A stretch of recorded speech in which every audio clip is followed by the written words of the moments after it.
Olá, como vocês estão do lado daí, meu povo? Vamos para mais uma aula hoje falando sobre coeficientes. Já estou com o meu chimarrãozinho aqui, porque como vocês sabem, eu sou do Rio Grande do Sul e nós estamos em maio e está começando a esfriar. Eu não sou muito fã do frio, tá, gente? Então eu sofro um pouquinho mais nessa época do ano e aí chimarrãozinho sábado de manhã não tem como a gente não ter. Mas vamos lá, falando sobre coeficientes. Se vocês me acompanham já por aqui, na aula passada eu trouxe no canal do YouTube a aula sobre conceitos importantes no direito previdenciário. Então tá uma aula bem interessante, de uma forma geral, sobre conceitos, vários conceitos que a gente usa muito no nosso dia a dia, e o coeficiente é um dos conceitos que eu trouxe lá. Mas, aprofundando aí, para a gente explicar aí em cada modalidade de benefício, em cada aposentadoria, cada regrinha, quais coeficientes que a gente usa, como isso vem na redação da lei, decidi fazer uma aula mais aprofundada sobre coeficientes. Vou trocar aqui para vocês, para ficar um pouquinho melhor, para vocês visualizarem. Então, vamos lá! Coeficiente, gente, iniciando então pelo conceito mesmo. Para cada modalidade de aposentadoria, a lei estabelece um coeficiente que é o multiplicador sobre o salário de benefício, que o salário de benefício, de novo, é um outro conceito, é a média contributível, né? A média aritmética simples dos salários de contribuição do segurado, e o seu resultado, então, é a renda mensal inicial do benefício. Na prática, é isso aqui que a gente tem que se situar, gente. Renda mensal inicial é a RMI, né? É o salário de benefício multiplicado por um coeficiente.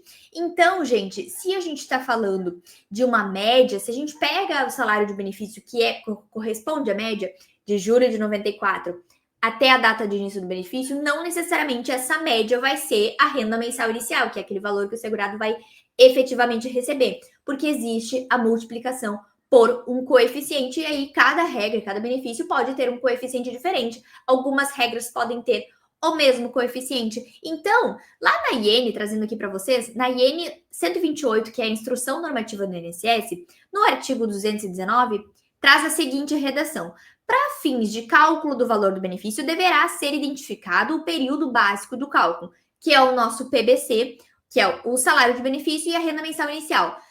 SB e RMI. Gente, quando a gente inicia no direito previdenciário, agora fugindo um pouquinho, mas só para vocês, para contar para vocês, quando a gente inicia no direito previdenciário, se vocês estão nessa fase, vocês vão se deparar com tanta sigla, é muita sigla, gente. PBC, SB, RMI, DER, DIB, DIP, é muito NB, é muito coeficiente, não, é muitas siglas, né, pra gente ficar se familiarizando, mas é bom que a gente vá falando assim, RMI, SB, coeficiente, enfim, para vocês entenderem e aí ficarem se familiarizando. Então, o SB é o salário de benefício e o PBC que o artigo está trazendo é o período básico de cálculo que corresponde, que começa, né, que começa o cálculo do benefício em si, dos valores de um benefício, que começa em julho de 94 até a DIB, que é a data de início do benefício. Então, o PBC é constituído de todo o período contributivo utilizado para a base do SB. O SB, que é o salário de benefício, é o valor básico utilizado para cálculo da renda mensal inicial, considerando o PBC apurado. Aqui no parágrafo 4º que vem a questão do coeficiente, olha lá. Com exceção dos benefícios citados no parágrafo 1º, o cálculo da renda mensal inicial representará um coeficiente a ser aplicado ao salário de benefício. Então, aqui a gente vai se familiarizando como é que isso vai vindo na lei, tá? Mas na prática a gente precisa se atentar a isso. RMI igual salário de benefício multiplicado por um coeficiente. Olha lá como vem na lei, tá? Na verdade, aqui eu trouxe na emenda constitucional e na lei, né? Na emenda constitucional, no artigo 17, que consta a regra de transição de pedágio 50%, que é uma das regrinhas de transição da emenda constitucional, né? Tá assim, tem os requisitos aqui, né, para cumprir essa regra, mas vamos lá no coeficiente que é o tema da nossa aula. O benefício concedido nos termos desse artigo terá seu valor apurado de acordo com a média aritmética simples dos salários de contribuição e das remuneração, calculada na forma da lei, multiplicado pelo fator previdenciário. Então, aqui, essa regra, ela está nos trazendo que, essa redação, na verdade, está nos trazendo que a regra do pedágio 50%, o coeficiente vai ser o fator previdenciário. Então, a gente vai pegar a média, que é o salário de benefício, e multiplicar por um coeficiente, que nesse caso é o fator previdenciário. No artigo 26 já tem outra, olha lá, em negrito aqui, deixei para vocês. O valor do benefício de aposentadoria corresponderá a 60% da média aritmética definida na forma da lei, com um acréscimo de 2 pontos percentuais para cada ano de contribuição.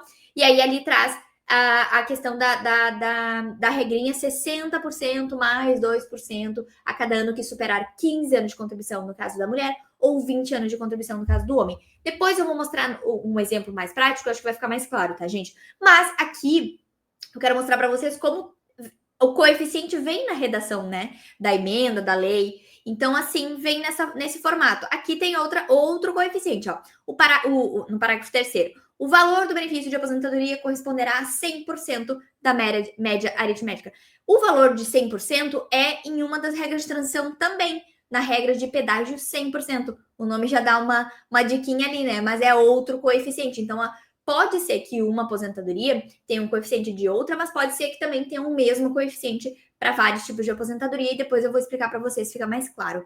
Na Lei 8213, olha lá, tem uma redação no artigo 29 que vou ler para vocês e aí vou explicar. O salário de benefício consiste, para os benefícios de que tratam a linha A e B, para os benefícios que tratam as alíneas B e C do inciso 1º do artigo 18, na média aritmética simples dos maiores salários de contribuição correspondentes a 80% de todo o período contributivo multiplicado pelo fator previdenciário. Primeira coisa, aqui a gente está falando da regra do direito adquirido, da lei do salário de benefício do direito adquirido. Por quê, gente? Porque a regra do direito adquirido, inclusive, oriento vocês a olharem as aulas anteriores para ficar mais claro.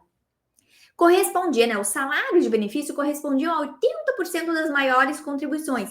Então, 20% das menores contribuições, elas eram escondidas, digamos assim, no cálculo.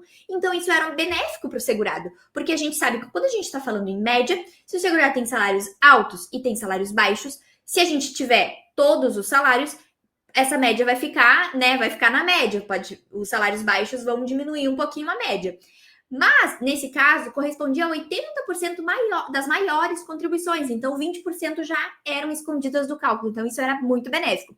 Mas, o que eu queria falar para vocês é que, no caso da aposentadoria pelo direito adquirido, o coeficiente, né, na verdade, o multiplicador era o fator previdenciário.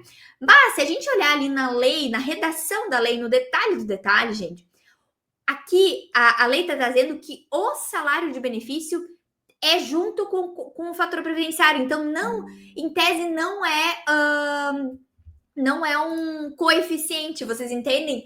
O coeficiente, ele entra junto, ele tá junto com o salário de benefício, nesse caso, da regra do direito adquirido. Vocês estão ouvindo a minha cachorra aqui atrás? Sonhando, gente. Vocês acreditam nisso? Ela fica sonhando, o cachorro de vocês faz isso também, uma shih tzu. É uma figura essa menina. Então, tá, gente, vocês entendem que aqui o conceito de salário de benefício está incluso com o fator previdenciário. Mas, na prática, para fins didáticos e para ficar mais claro, a gente usa como se fosse um coeficiente, porque dá no mesmo, né? Depois eu vou trazer um exemplo para ficar mais claro para vocês.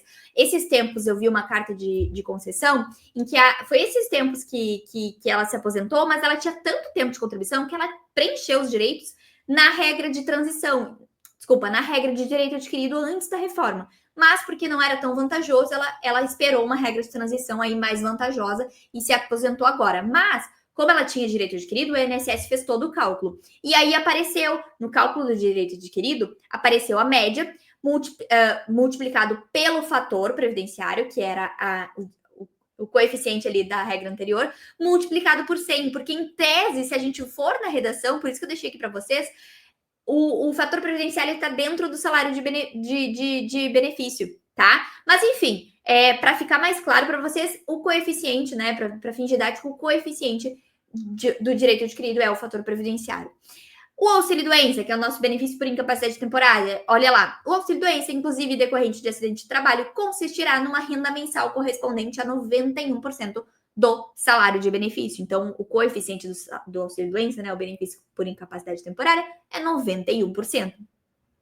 O auxílio-acidente mensal corresponderá a 50% do salário de benefício. Então, também é um coeficiente diferente. Aqui, eu vou trazer para vocês. Gente, eu sou uma pessoa que eu visualizo para estudar, para aprender, eu preciso visualizar assim de uma forma ampla as coisas, para daí começar a aprofundar os assuntos. Então eu trouxe essa tela aqui porque eu acho que vai clarear isso para vocês, tá? Olha lá, coeficientes na prática. O fator previdenciário, deixei esses asteriscos de novo, por causa da situação do conceito em si, da redação em si da lei, em tese ele não é um coeficiente, mas é como se fosse, tá? Porque ele é multiplicado e ele pode reduzir, aí é um coeficiente que pode reduzir o benefício, então ele entra ali para fins de explicar para vocês, vamos deixar ele aqui, tá? Então, o fator previdenciário, em quais regras tem esse coeficiente? Na aposentadoria pelo direito adquirido, que eu li para vocês antes, e na regra de transição, pedágio 50%. Desculpa, gente. O coeficiente 100%. Sim, gente, existe um coeficiente que é 100%. Quais regras ele existia? Ele existe, né? Aposentadoria comum do direito adquirido.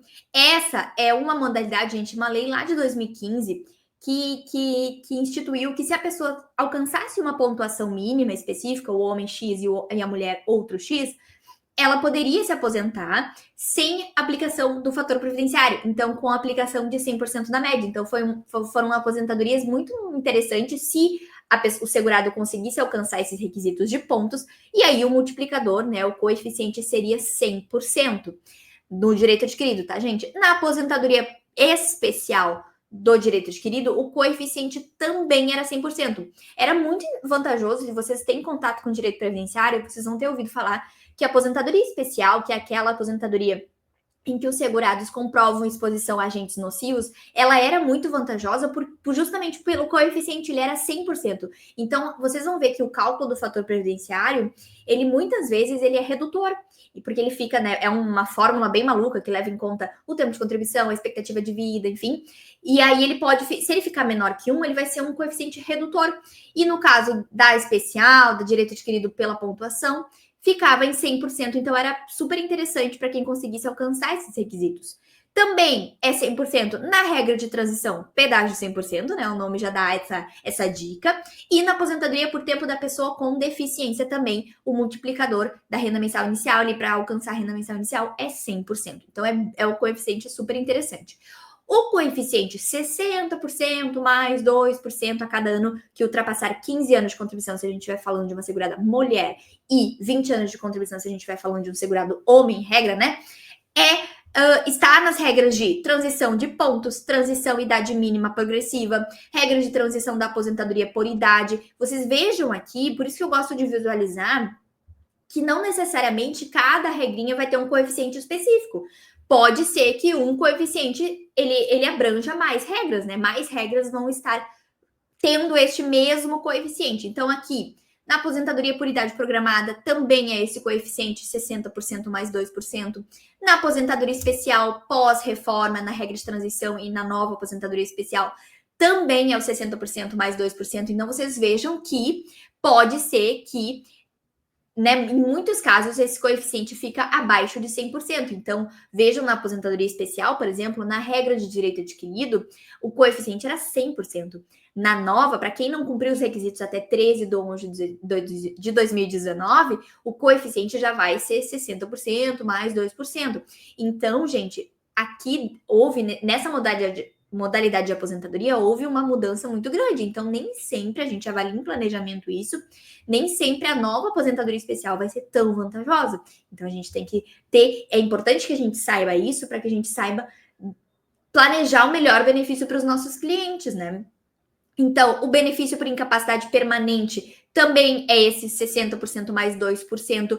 O benefício por incapacidade permanente é a nossa antiga aposentadoria por invalidez, né? Mudou a nomenclatura. Deixei aqui em vermelhinho para ver as exceções, porque existem exceções do benefício por incapacidade permanente que não é esse coeficiente, e sim 100%, que é no caso, se a gente estiver falando de um acidente de trabalho, uma doença do trabalho, uma doença profissional, falei 2 vezes doença do trabalho, uma doença profissional, uma doença do trabalho ou um acidente de trabalho. Aí é exceção, né? Aí o coeficiente ele não vai ser 60% mais 2, ele vai ser 100%. Mas em regra vai ser esse aqui, tá, gente? Existia também o coeficiente 70% mais 1 a cada grupo de 12 contribuições, que era o coeficiente da aposentadoria por idade urbana do direito adquirido, então da legislação anterior, aposentadoria por idade da pessoa com deficiência, aposentadoria por idade rural do segurado especial que contribui como facultativo, né? Porque se é um segurado especial propriamente dito ali, ele vai ter necessariamente uma aposentadoria de um salário mínimo. Mas deixei aqui para vocês, só para vocês saberem que existia esse coeficiente, né? Ele era diferente desse, mas na regra de direito adquirido por idade, por exemplo, o coeficiente era esse aqui. E também temos o coeficiente de 50%, que é no caso de um auxílio acidente, então vai se fazer a média, vai aplicar coeficiente de 50%, e o coeficiente de 91%, que é o benefício por incapacidade temporária, que é o nosso auxílio doença, né? É o 91%. Então, dessa forma, eu acho que vocês conseguem visualizar que existem esses coeficientes, que mais de uma regra tem o mesmo coeficiente. Muitas pessoas se confundem nessa questão do fator previdenciário, tá? Mas é direito adquirido, PDV 100%, é nas duas. O fator previdenciário é nas duas, tá, gente? Não são regras diferentes, mas é o mesmo coeficiente, por exemplo. A mesma coisa acontece com o pedágio 100%, que é 100%, e aí também na aposentadoria por tempo de contribuição da pessoa com deficiência também é 100%.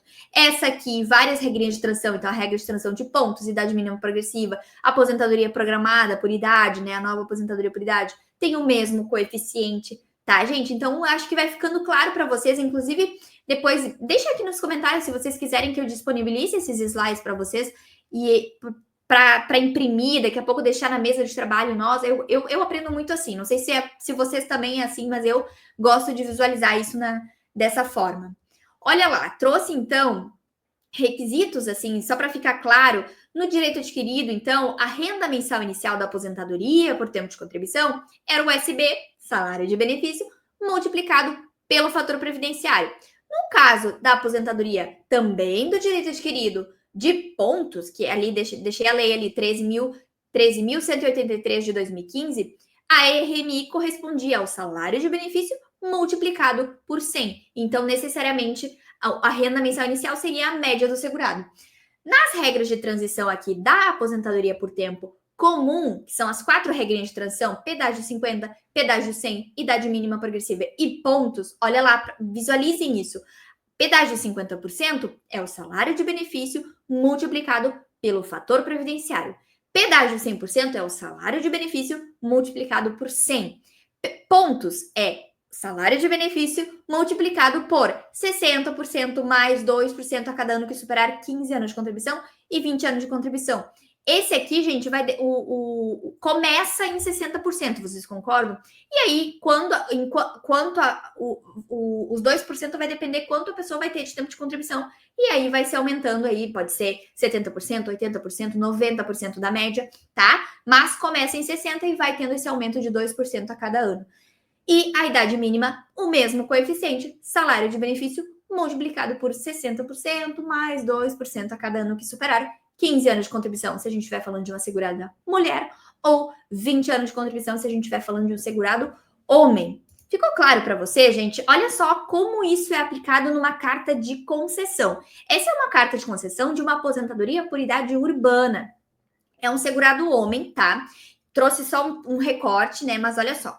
Pegou-se todos os salários que o segurado tinha de julho de 94 até a data que ele se aposentou, se eu não me engano, foi em outubro de 2024, tá? Mas enfim, pegou-se todos esses salários e se somou. Chegamos nesse número de 910 mil.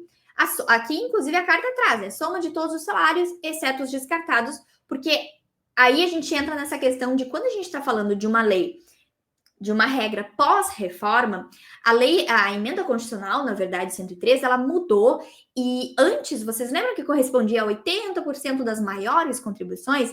Agora passou a ser 100% das contribuições. Porém, se a gente estiver falando de um segurado que tem tempo sobrando, então ele tem mais tempo do que ele precisa, ele pode, a emenda possibilitou que ele descarte as menores contribuições para elas não entrarem no cálculo da média. Porém, é diferente da redação antiga, porque agora eu estou falando em descarte. E se eu descarto para tempo de contribuição e eu descarto para carência, além de descartar o valor. Então, ele influencia no tempo de contribuição. Então, quando a gente vê lá um cliente que tem tempo sobrando, a gente tem que avaliar: vale a pena descartar? Se vale a pena, quantos salários eu descarto? Porque ele vai influenciar nesse coeficiente aqui. Daqui a pouco, nesse caso, até poderia ter trazido as duas cartas, né? Numa próxima aula eu trago. Esse segurado, se ele não tivesse descartado 116 salários, o coeficiente dele provavelmente seria maior, necessariamente seria maior de 68. Vocês concordam? Porque ele teria mais tempo de contribuição. Então, os 60% mais 2%, os 2% iam aumentar. Porém, como esse cliente e esse programa do INSS faz isso de ofício, né? Claro, a gente tem que conferir, mas como esse cliente tinha alguns salários mais baixos, de fato, no caso dele, valeu a pena ele diminuir o coeficiente e mesmo assim descartar, porque a média dele aumentou, por mais que o coeficiente tenha diminuído. E aí a gente tem que fazer na ponta do lápis, tá, gente? Descobrir quanto vale a pena descartar, porque realmente vai fazendo esse jogo de diminuir o coeficiente, e aí a gente tem que ver, tá? Mas enfim, aqui somou-se, então, os 910 mil, que são os salários do cliente, dividiu-se por 118, porque 118, gente, foi o número que ele ficou no PBC. Olha como as siglas e os conceitos são importantes. Eu recomendo muito que vocês assistam a aula anterior de conceitos importantes no direito previdenciário, tá, gente? Mas então dividiu por 118. 118 era o número de contribuições que ele ficou, então, no PBC dele, com esses descartes de 116, tá? E aqui, gente, é um outro conceito, mas só para explicar para vocês, se a gente tivesse, por exemplo, se o cliente tivesse ficado com 90 contribuições, tá? Se ele tivesse só 90, sem descarte nenhum, ele só tinha 90 contribuições de julho de 94 até o dia que ele se aposentou. Aqui vocês veriam que esse divisor mínimo seria necessariamente 108, porque a lei em 2022 instituiu o divisor mínimo fixo em 108. Então, se ele tivesse só 90, pegaria a soma dessas 90 e dividiria por 108, o que não é vantajoso, vocês concordam? Se a gente quer descobrir uma média real, a média real vai ser pegar todos os salários e dividir pelo número que a gente está somando, vocês concordam? Então, nesse caso, é aqui que entra o divisor mínimo. Olha que interessante. Mais um conceitinho aí para a gente estar craque, tá? Mas, enfim, como ele tinha mais de 108 contribuições, isso aqui não é um problema para ele. Dividiu pelas 118 que ele tinha.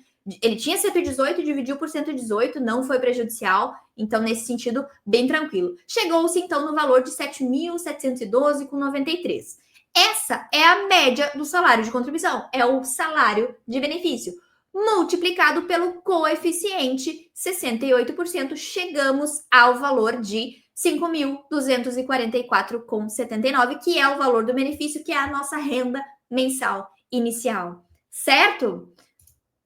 Gente, muito conteúdo, mas também de uma forma mais tranquila, assim, quando a gente traz o conceito específico só numa aula, né? Na aula de conceitos eu passei mais geral o conceito de coeficiente. Acho que aqui ficou claro. Então, se você curtiu, gente, me acompanha lá no Instagram. Se quiser me mandar mensagem, eu vou ficar muito feliz em te responder. Curta essa aula se curtiu, compartilhe com outros colegas que possam se interessar no assunto também. Deixa teu comentário, tua dúvida aqui embaixo, que eu vou ficar muito feliz de te responder. E se inscreva no canal e ative o sininho para estar recebendo aí toda semana muito conteúdo sobre direito previdenciário. Então tá, meu povo, até a próxima!